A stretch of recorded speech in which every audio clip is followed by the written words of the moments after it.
Pagsampa mo ng 22, sasampalin ka ng buhay na akala mo dati chill lang. Malalaman mo na yung mga salitang hindi pinupulot ang pera, na dati ay naririnig mo lang sa mga magulang mo.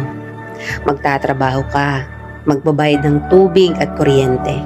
Tapos trabaho ulit, paulit-ulit. Mamimiss mo yung batang ikaw, musmos, walang alam sa mundo.